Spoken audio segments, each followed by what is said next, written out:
राधे राधे। आशा करती हूँ कि आप सभी लोग खुश होंगे, स्वस्थ होंगे, मस्त होंगे। ओम नमो भगवते वासुदेवाय। आज मैं आप लोगों को सुनाने जा रही हूँ बृहस्पतिवार व्रत कथा।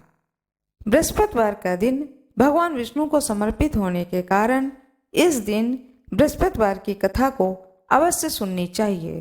कहा जाता है कि यदि कोई बृहस्पति व्रत न भी करे तो भी कथा को अवश्य सुने। कथा सुनने से भी उसके सारी मनोकामनाओं की पूर्ति भगवान विष्णु करते हैं। इसलिए कथा अवश्य सुने और भोग स्वरूप भगवान विष्णु को गुड़ और चने का भोग अवश्य लगाएं।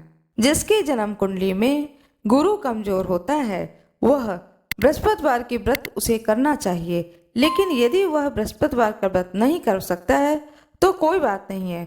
व्यक्ति को बृहस्पतिवार की कथा अवश्य सुननी चाहिए। हाथ में फूल और चावल ले लें।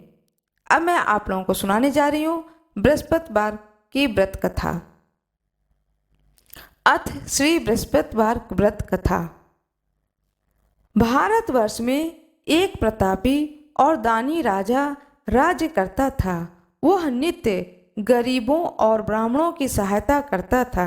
यह बात उसकी रानी को अच्छी नहीं लगती थी। वह न ही गरीबों को दान देती, न ही भगवान का पूजन करती थी और राजा को भी दान देने से मना किया करती थी। एक दिन राजा शिकार खेलने वन को गए हुए थे तो रानी महल में अकेले थी। उसी समय बृहस्पति देव साधु वेश में राजा के महल में भिक्षा लेने के लिए गए और भिक्षा मांगी। रानी ने भिक्षा देने से इनकार कर दिया और कहा, हे साधु महाराज, मैं तो दान पुण्य से तंग आ गई हूँ। मेरा पति सारा धन लुटाते रहते हैं। मेरी इच्छा है कि हमारा धन नष्ट हो जाए और फिर न रहेगा बांस न बजेगी बांसुरी। साधु ने कहा, हे देवी, तुम तो बड़ी विचित्र हो। धन संतान तो सभी चाहते हैं, पुत्र और लक्ष्मी तो पापी के घर भी होने चाहिए। यदि तुम्हारे पास अधिक है तो भूखों को भोजन दो, प्यासों के लिए प्याऊ बनवाओ, मुसाफिरों के लिए धर्मशाला खुलवाओ। जो निर्धन अपनी कुमारी कन्याओं का विवाह नहीं करा सकते हैं उनका विवाह करा दो। ऐसे और कई काम हैं जिनके करने से तुम्हारा यश लोक परलोक में फैलेगा। परंतु रानी पर उपदेश का कोई प्रभाव न पड़ा। वह बोली, महाराज, आप मुझे कुछ न समझाएं। मैं ऐसा धन नहीं चाहती जो हर जगह बांटती फिरूं। साधु ने उत्तर दिया कि यदि तुम्हारी ऐसी इच्छा है तो तथास्तु। तुम ऐसा करना कि बृहस्पतिवार को घर लीपकर पीली मिट्टी से अपना सिर धोकर स्नान करना, भट्टी पर चढ़ाकर कपड़े धोना। ऐसा करने से आपका सारा धन नष्ट हो जाएगा। इतना कहकर वह साधु महाराज वहां से आलोप हो गए। साधु के अनुसार कही बातों को पूरा करते हुए रानी को केवल 3 बृहस्पतिवार ही बीते थे कि उसकी समस्त धन संपत्ति नष्ट हो गई। भोजन के लिए राजा का परिवार तरसने लगा। तब एक दिन राजा ने रानी से बोला कि हे रानी, तुम यहीं रहो, मैं दूसरे देश को जाता हूँ, क्योंकि यहाँ पर सभी लोग मुझे जानते हैं, इसलिए मैं कोई छोटा कार्य नहीं कर सकता। ऐसा कहकर राजा परदेश को चला गया। वहाँ वह जंगल में लकड़ी काट कर लाता, शहर में बेचता। इस तरह वह अपना जीवन व्यतीत करने लगा। इधर राजा के परदेश जाते ही रानी और दासी दुखी रहने लगी। एक बार जब रानी और दासी को 7 दिन तक बिना भोजन के रहना पड़ा तो रानी ने अपनी दासी से कहा, हे दासी, पास ही के नगर में मेरी बहन रहती है, वह बड़ी धनवान है, तो उसके पास जा और कुछ ले आ ताकि थोड़ी बहुत गुजर बसर हो जाए। दासी रानी की बहन के पास गई। उस दिन गुरुवार था। रानी की बहन उस समय बृहस्पतिवार की कथा को सुन रही थी। दासी ने रानी की बहन को अपनी रानी का संदेश दिया, लेकिन रानी की बड़ी बहन ने कोई उत्तर नहीं दिया। जब दासी को रानी की बहन से कोई उत्तर नहीं मिला तो वह बहुत दुखी हुई। उसे क्रोध भी आया। दासी ने वापस आकर रानी को सारी बात बता दी। सुनकर रानी ने अपने भाग्य को कोसा। उधर रानी की बहन ने सोचा कि मेरी बहन की दासी आई थी, परंतु मैंने उससे नहीं बोली, इससे वह बहुत दुखी हुई होगी। कथा सुनकर पूजन समाप्त करके वह अपनी बहन के घर आई और कहने लगी, हे बहन, मैं बृहस्पतिवार का व्रत कर रही थी।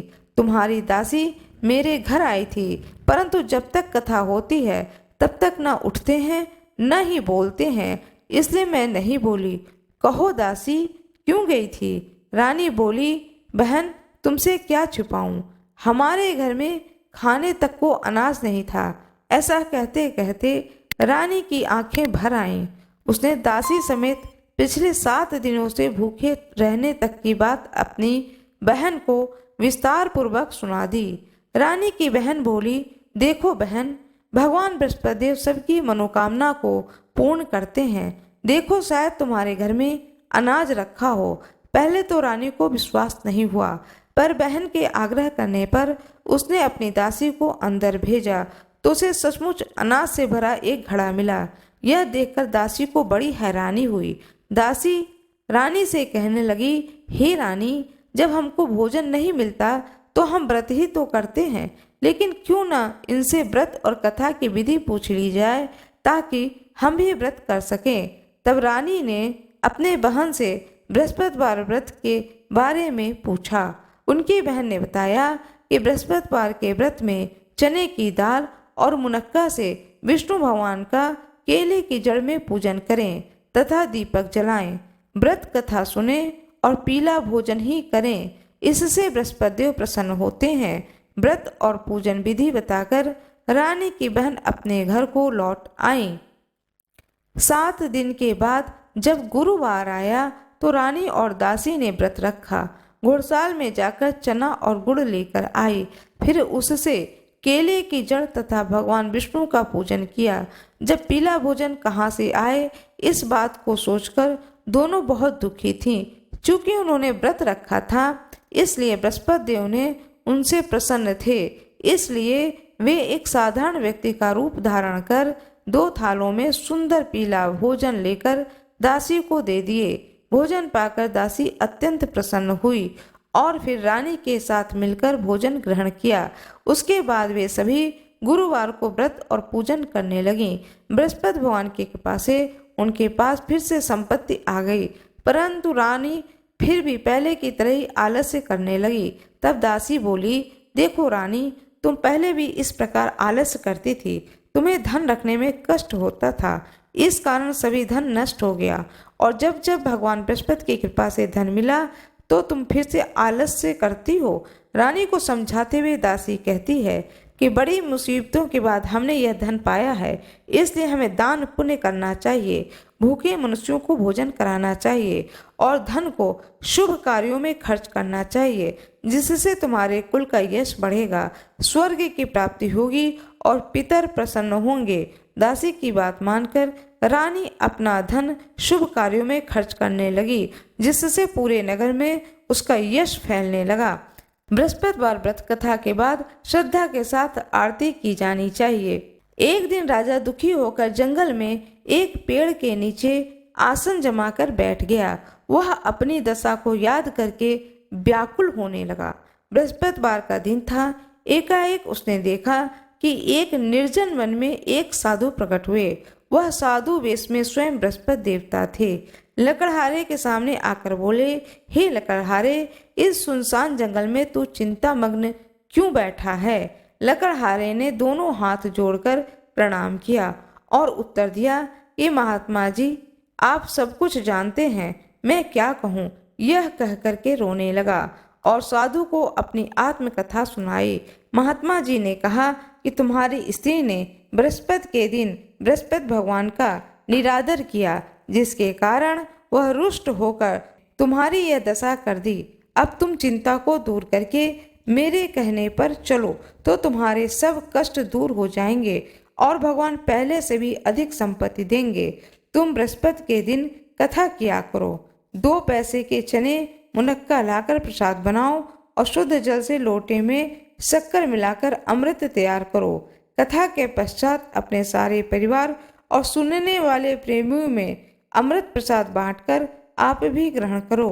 ऐसा करने से भगवान सब मनोकामनाएं पूरी करेंगे। साधु के ऐसे वचन सुनकर लकड़हारा बोला, हे प्रभु, मुझे लकड़ी बेचकर इतना पैसा नहीं मिलता है जिससे भोजन के उपरांत कुछ बचा सकूं। मैंने रात्रि में अपनी स्त्री को व्याकुल देखा है। मेरे पास कुछ भी नहीं है जिससे मैं उसकी खबर मंगा सकूं। साधु ने कहा, हे लकड़हारे, तुम किसी बात की चिंता मत करो। बृहस्पति के दिन तुम रोजाना की तरह लकड़ियां लेकर शहर को जाओ। तुमको रोज से दुगना धन प्राप्त होगा, जिससे तुम भली भांति भोजन कर लोगे तथा बृहस्पति देव की पूजा का सामान भी आ जाएगा। इतना कहकर साधु अंतर्ध्यान हो गए। धीरे धीरे समय व्यतीत होने पर वही बृहस्पतिवार का दिन आया। लकड़हारा जंगल से लकड़ी काटकर किसी शहर में बेचने गया। उसे उस दिन और दिन से अधिक पैसा मिला। राजा ने चना गुड़ आदि लाकर गुरुवार का व्रत किया। उस दिन से उसके सभी क्लेश दूर हुए। परंतु जब दोबारा गुरुवार का दिन आया तो बृहस्पतिवार का व्रत करना भूल गया। इसलिए बृहस्पति भगवान नाराज हो गए। उस दिन उस नगर के राजा ने विशाल यज्ञ का आयोजन किया तथा शहर में यह घोषणा करा दी कि कोई भी मनुष्य अपने घर में भोजन न बनावे, न आग जलावे। समस्त जनता मेरे यहाँ भोजन करने आवे। इस आज्ञा को जो न मानेगा उसे फांसी की सजा दी जाएगी। इस तरह की घोषणा संपूर्ण नगर में करवा दी गई। राजा के आज्ञा अनुसार शहर के सभी लोग भोजन करने गए, लेकिन लकड़हारा कुछ देर से पहुंचा। इसलिए राजा उसको अपने साथ घर लिवा ले गए और ले जाकर भोजन करा रहे थे तो रानी की दृष्टि उस खूंटी पे पड़ी जिस पर उसका हार लटका हुआ था। वह दिखाई नहीं दिया। रानी ने निश्चय किया कि मेरा यह हार इस मनुष्य ने चुरा लिया। उसी समय सिपाहियों को बुलाकर उसको कारागार में डलवा दिया। जब लकड़हारा कारागार में पड़ गया और बहुत दुखी होकर विचार करने लगा कि न जाने कौन से पूर्व जन्म के कर्म से मुझे यह दुख प्राप्त हुआ है, और उसी साधु को याद करने लगा जो कि जंगल में मिला था। उसी समय तत्काल बृहस्पति देव साधु के रूप में प्रकट हुए और उसकी दशा को कहने लगे, अरे मूर्ख, तूने बृहस्पति देव की कथा नहीं करी, इस कारण तुझे यह दुख प्राप्त हुआ। अब चिंता मत कर। बृहस्पतिवार के दिन कारागार के दरवाजे पर 4 पैसे पड़े मिलेंगे। उनसे तू बृहस्पति देव की पूजा करना, तभी तेरे सभी कष्ट दूर हो जाएंगे। बृहस्पति के दिन उसे 4 पैसे मिले। लकड़हारे ने कथा कही। उसी रात्रि को बृहस्पति देव ने उस नगर के राजा को स्वप्न में कहा, हे राजा, तूने जिस आदमी को कारागार में बंद कर दिया है वह निर्दोष है, वह राजा है, उसे छोड़ देना। रानी का हार उसी खूंटी पर लटका है। अगर तू ऐसा नहीं करेगा तो मैं तेरे राज्य को नष्ट कर दूंगा। इस तरह रात्रि के स्वप्न को देखकर राजा प्रातःकाल उठा और खूंटी पर हार देख करके लकड़हारे को बुलाकर क्षमा मांगी तथा लकड़हारे को योग्य सुंदर वस्त्र आभूषण देकर विदा कर दिया। बृहस्पति देव की आज्ञा अनुसार लकड़हारा अपने नगर को चला। राजा जब अपने नगर के निकट पहुंचा तो उसे बड़ा ही आश्चर्य हुआ। नगर में पहले से अधिक बाग, तालाब, कुएं, बहुत सी धर्मशाला, मंदिर आदि बन गए हैं। राजा ने पूछा कि यह किसका बाग है और धर्मशाला है। तब नगर के लोग कहने लगे, यह सब रानी और बांदी के हैं। तो राजा को आश्चर्य और गुस्सा भी आया। जब रानी ने यह खबर सुनी कि राजा आ रहे हैं तो उन्होंने बांदी से कहा कि हे दासी, देख, राजा हमको कितनी बुरी हालत में छोड़ गए थे। हमारी ऐसी हालत देखकर वह लौट न जाए, इसलिए तू दरवाजे पर खड़ी हो जा। आज्ञा अनुसार दासी दरवाजे पर खड़ी हो गई। राजा आए तो उन्हें अपने साथ निभा लाई।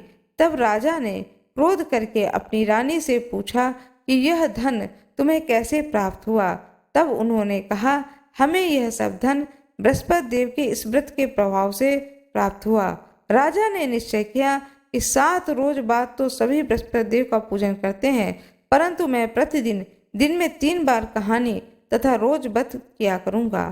अब हर समय राजा के दुपट्टे में चने की दाल बंधी रहती थी तथा दिन में 3 बार कहानी कहता था।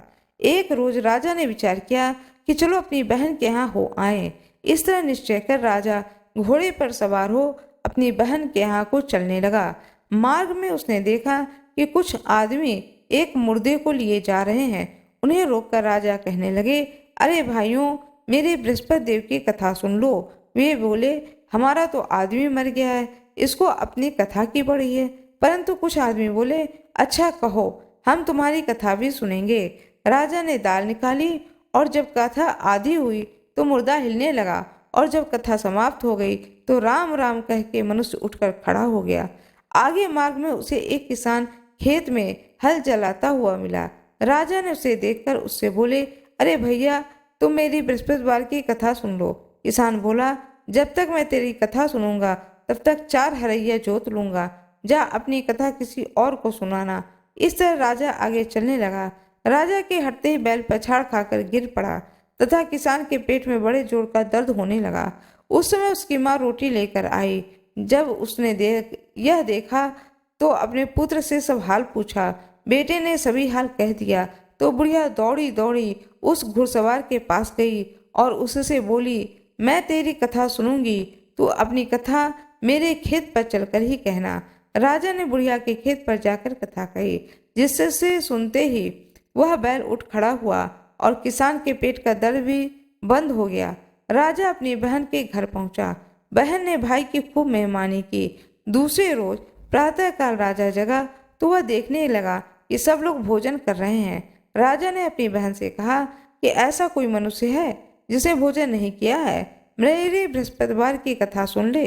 बहन बोली, भैया, यह देश ही ऐसा है कि पहले यहाँ लोग भोजन करते हैं, बाद में अन्य काम करते हैं। अगर कोई पड़ोस में हो तो देखाऊं। ऐसा कहकर चली गई, परंतु उसे कोई ऐसा व्यक्ति नहीं मिला जिसने न भोजन किया हो। अतः वह एक कुम्हार के घर गई जिसका लड़का बीमार था। उसे मालूम हुआ कि उसके यहाँ 3 रोज से किसी ने भोजन नहीं किया है। रानी ने अपने भाई की कथा सुनने के लिए कुम्हार से कहा तो वह तैयार हो गया। राजा ने जाकर बृहस्पतिवार की कथा कही, जिसको सुनकर उसका लड़का ठीक हो गया। अब तो राजा की प्रशंसा होने लगी। एक रोज राजा ने अपनी बहन से कहा कि हे बहन, हम अपने घर को जाएंगे, तुम भी तैयार हो जाओ। राजा की बहन ने अपनी सास से कहा। सास ने कहा, हाँ चली जा, परंतु अपने लड़कों को मत लेकर जाना, क्योंकि तेरे भाई के कोई औलाद नहीं है।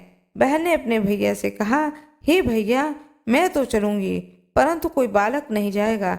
राजा बोला, जब कोई बालक ही नहीं चलेगा तब तुम ही क्या करोगी। बड़े दुखी मन से राजा अपने नगर को लौट आया। राजा ने अपनी रानी से कहा कि हम निर्वंशी हैं, हमारा मुंह देखने का धर्म नहीं है और कुछ भोजन आदि नहीं किया। रानी बोली, हे प्रभु, बृहस्पति देव ने हमें सब कुछ दिया है तो वह हमें औलाद अवश्य देगी।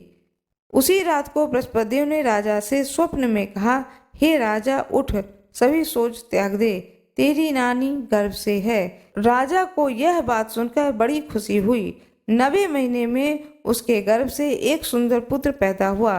तब राजा बोला, हे रानी, स्त्री बिना भोजन के रह सकती है, पर बिना कहे नहीं रह सकती। जब मेरी बहन आए तो तुम उससे कुछ कहना मत। रानी ने सुनकर हाँ कर दिया। जब राजा की बहन ने यह शुभ समाचार सुना तो बहुत खुश हुई तथा बधाई लेकर अपने भाई के यहाँ आई। तभी रानी ने कहा, घोड़ा चढ़कर तो आई नहीं, गधा चढ़ी आई। रानी की बहन बोली, भाभी, मैं इस प्रकार न कहती तो तुम्हें औलाद कैसे मिलती। बृहस्पति देव ऐसे ही हैं, जैसी जिसकी मन में कामनाएं हैं सभी को पूर्ण करते हैं। जो सद्भाव पूर्वक बृहस्पतिवार का व्रत करता है एवं कथा पढ़ता है अथवा सुनता है या दूसरों को सुनाता है, बृहस्पति देव उसकी सभी मनोकामनाओं को पूर्ण करते हैं। बृहस्पति भगवान की जय, लक्ष्मी माता की जय, विष्णु भगवान की जय, सारी देवी देवताओं की जय।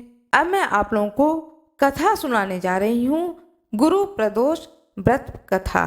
हाथ में फूल और चावल ले लें।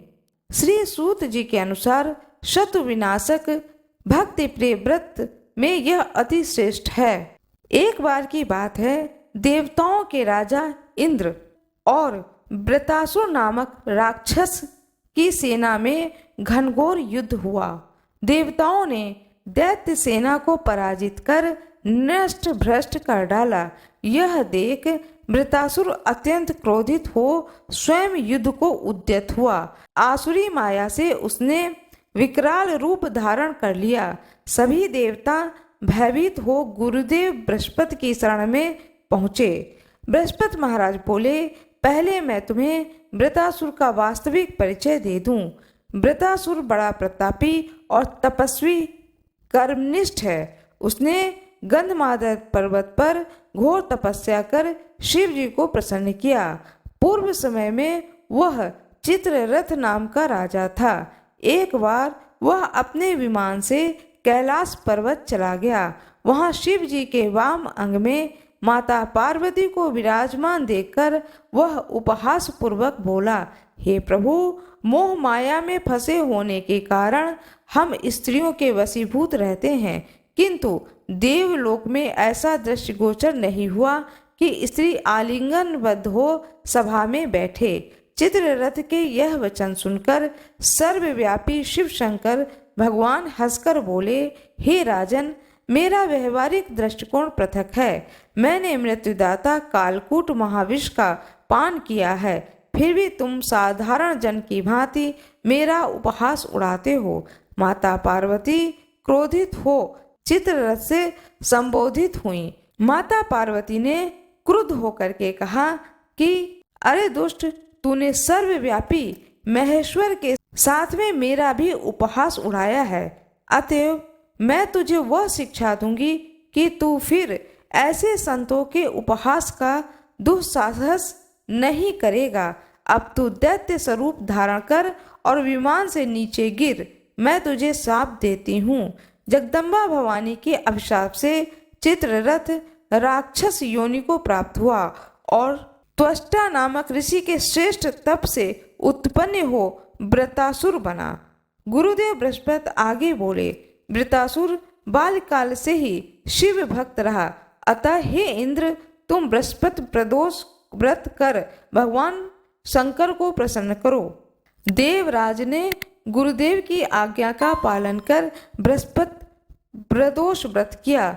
गुरु प्रदोष व्रत के प्रभाव से इंद्र ने शीघ्र ही वृत्रासुर पर विजय प्राप्त कर ली और देवलोक में शांति छा गई। अतः प्रदोष व्रत हर शिव भक्त को अवश्य करना चाहिए। भगवान शंकर की जय हो, माता पार्वती की जय हो, भगवान गणेश की जय हो। श्री शिवाय नमस्तुभ्यम। बृहस्पति भगवान की जय, लक्ष्मी माता की जय, विष्णु भगवान की जय, सारी देवी देवताओं की जय। कृपया मेरे वीडियो को लाइक करिएगा, चैनल को सब्सक्राइब करिएगा, बेल आइकन दबाना ना भूलिएगा। जो कोई भी मेरे इस चैनल पर नए हों, कृपया मेरे चैनल को सब्सक्राइब अवश्य कर दीजिएगा। धन्यवाद।